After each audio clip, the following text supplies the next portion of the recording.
Tensions between rival factions within the governing party have come to a head as senior ANC leaders have taken to attacking each other on social media. In fact, Transport Minister Mbalula went on a so-called Twitter rampage yesterday, discrediting a march by the MKMVA, describing its president, Mapatwe, and spokesperson Carl Niehaus as thugs. Yeah, it was absolutely extraordinary. In fact, he went on to name Public Protector Busisiwe Mkhwebane, former President Jacob Zuma, and ANC Secretary General Ace Magashule as friends of the Gupta family. Newsroom Africa's senior political reporter Zianda Ngobo, she filed this report.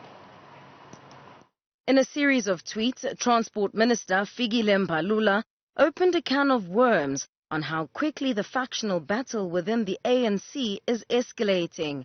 Mbalula accused the likes of former President Jacob Zuma, Ace Magashule, Mapatwe and Carl Niehaus of threatening to make the country ungovernable because the sources of their funding were drying up.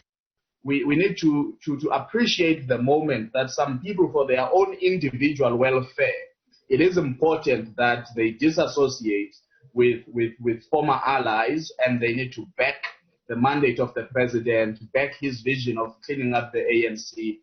But Mapatwe, who heads up the MKMVA, has hit back, denying any involvement in factional battles. Instead, he's described Mbalula as a professor of tweeting. The spat between the MKMVA and Mbalula follows the association's call for the minister to be arrested for the crumbling infrastructure of passenger rail agency PRASA. So Mbalula is deflecting by bringing President Jacob Zuma, Ace Magashule, Busisiwe Mkhwebane, who have got nothing to do with those issues. Mnguni says the mentioning of Mkhwebane in Mbalula's tweet is unsurprising, given her damning findings against the minister. But Mnguni says the public protector hasn't acted impartially on previous occasions.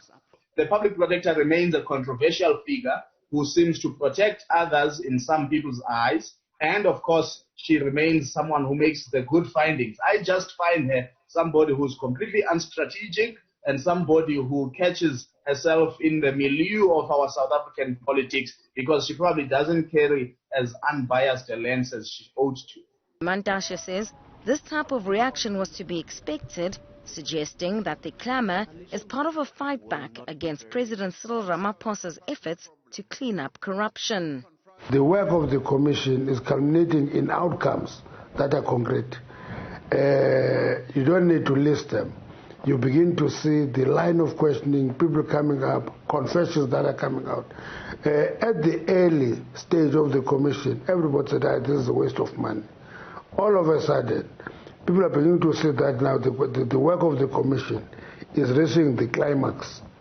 It is beginning to drive people into particular outcomes and confessions.